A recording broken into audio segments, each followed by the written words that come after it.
well, good morning. A little bit of rain overnight, but we did finish cutting those peas. I didn't film any of that.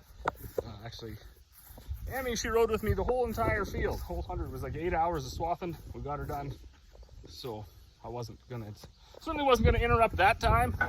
She rarely has the patience to do a whole quarter section, but oh man, so anyways, that was that. We tried our wheat yesterday. It was 15.6. And we tried our peas yesterday, and they were about 20. So nothing's quite ready. Rained a little bit overnight, so of course it's not gonna be ready today. But it's not ready yet anyways. So I don't think this rain is gonna hurt anything. And it's not raining very much. I'm just getting like a tenth or two, just kind of enough to settle the dust, I guess. And because the fact that the crop is not ready, the rain shouldn't affect the quality, I don't think. The peas out west look really good, look better than what we had here. And they were certainly farther along, right? They were basically 10 days later getting swapped. So life is good on that front. Check the oil, check the coolant, and we're gonna fire Carl up because our super bees are ready. All right, well, this is exciting. So it's 1:30, just around the corner here and near into the little industrial section that is Hythe, the industrial part of Hythe, and that's where the local sandblaster's got a couple shops there, and so Corey just dropped off the check, and he said, yeah, no, they're ready, come pick them up whenever. So no time like the present. Okay, well, we just got back. I'm actually just gonna run in and have lunch. It's like a little after 2 here now, but you can see all of these patches that they had to put on. So when the welder phoned me, he said, okay, do you want me to like cut the square out and then weld the patch in flush? And I was like, you know what, man, there's so much to do that just put patches on it. I mean, these things are never going to go in a classic car show. They're never going to be in a parade, right? They're to haul grain from the field to the yard. So whatever's fastest and cheapest, so we don't have to plug up the sandblaster shop. So that's what he did. And I kind of want to point it out because there's a few spots here where it bubbled when he welded, but that's fine. So when I made some TikToks and when I put this up on YouTube, how poorly these things stood up, because we did buy them brand new, and they got maybe you can't even see 131,000 kilometers on it. In fact, most of these tires are original, so they did replace one here when they were blasting it, but other than that, I skidded 2 sets, so those were the only 4 that had been replaced. So that's now 6 new tires out of all the tires on the trailer. The rest of them are original. We haven't worn out anything, but the trailers themselves, they just fell apart and we're just totally decaying, disintegrating right in front of our eyes. But when you can see all of the patches that they had to do, stuff like way up there, why would that ever rust? So we did wash them as often as we could, right? And when it's minus 40, we can't wash them. We don't have a wash bay. But also when it's minus 40, we weren't really hauling with them anyways. So I'm extremely disappointed. I will never own another set of Load King trailers. I'm not saying that any of the other trailers are better. And I'm certainly not saying that any of the other trailers are worse. What I'm saying is we bought a set of Load Kings.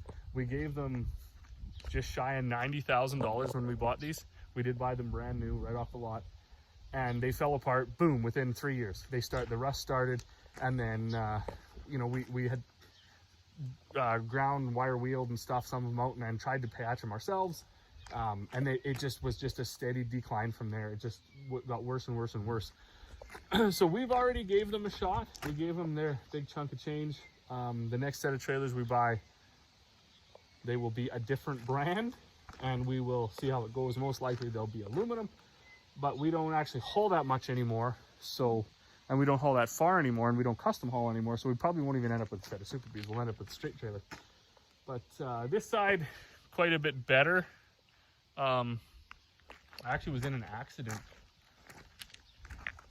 I don't even know how many years ago now. So there was a little bit of damage to this front corner right here. You can see it. Those ripples kind of showed up after the blast and paint. But all in all, for what it cost, it'll be just shy of $30,000, and that's stripped right down, blasted. The welder spent 6 days welding on this. So there's plates all over, even on the frame. So one thing the blaster pointed out was they never put gaskets in it from new. So the water ran behind these lights, blew these lights out, got into this frame. These frames were rusted out kind of all around, had all that patching to do. Light boxes were totally rusted right off. There was patching to do all over, and it amounted to, like I say, just under $30,000 between the welding, the materials, the sandblasting, and everything like that. And I gotta say, I'm very happy with the outcome. So I know there's some people out there that are gonna be like, oh man, that wasn't, you know, look at all those patches, you can see those patches. But we weren't willing to spend effectively double to get it back to looking brand new, because it's just not, it's not worth it, right? They're designed to haul grain. They're not designed to drive around and be shiny. So after lunch we gotta throw the tarps on, and then they'll be ready to roll for this harvest season, and they won't leak. That's the important thing here, because we had some holes that were like that big around, and canola don't stay in there. Well, good afternoon. So we were at the Hythe Fair. Actually had a pretty good time there. And now we are out, we're just doing our thing. So Corey and the kids were adding it up, I guess, on yesterday, I suppose.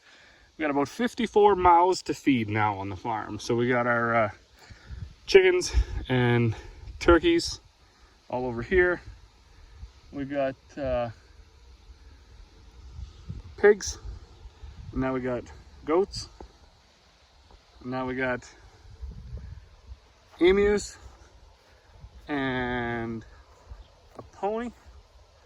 And then of course we got the steers, and yeah, some various laying hens, and there's a couple of the broilers that we didn't even butcher yet, and then all of them turkeys. So then we had like a litter of kittens from 2 mums, so 2 litters I guess. We got like 11 kittens and a cat. One of the mum cats packed her in and took off, so a little bit of a degenerate there or whatever, but whatever. Then we got our 2 dogs, and when the kids were at that bull riding event last weekend with their grandparents, they had a critter scramble, and we ended up with a bunny. So that's quite a few different critters now. So actually, when we were going to the fair today, when we were heading in for the parade, we told the kids too, and we're like, look, there's a parade, there's some bounce castles, there's some other stuff for the kids, and some you know, table events with some different judging and stuff like that. We're gonna look at all that stuff. We're gonna look at the baking and but we're not gonna go to the petting zoo. We literally have our own petting zoo, so we're not gonna spend a whole bunch of time there. And they were good with that. They thought that was acceptable. So anyways, Dad's been working away here. He didn't come to the fair today. Legs are a little sore. Didn't feel like walking and standing. So he stayed here. Plus somebody's got to stay here anyways to, in case somebody comes for feed, right? So he decided to stay. He got that auger going. I'm just going to get the swather, put it in front of the shop. Got some knives to change. And then I'm going to take the 9750 out because it's got the pickup header on it. And I'm going to go take a load of peas off.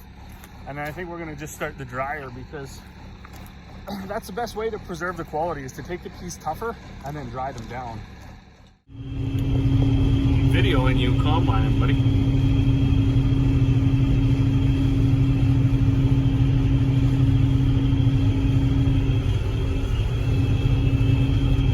got lots of pods in here, dude.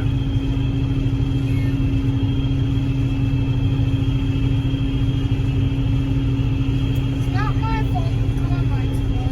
No, it's the combine driver's fault. It's not my fault. It's the combine driver's fault, buddy. No. It's the passenger's fault because he does too much talking. No, it's got better though because the pods are now stopped, and then now it's just green peas.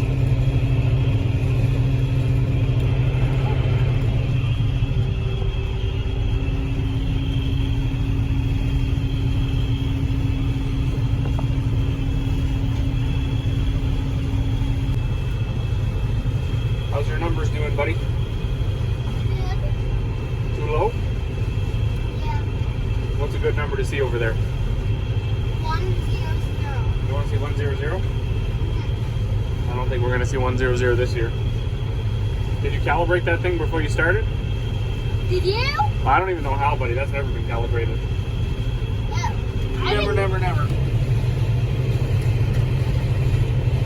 These look nice and green, though. Yep. What's the highest number you saw over there so far?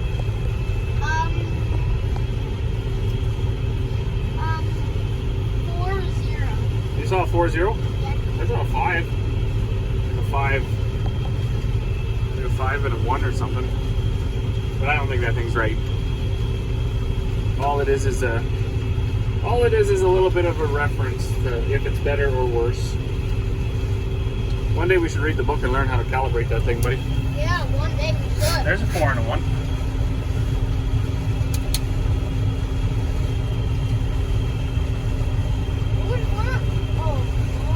Don't go down.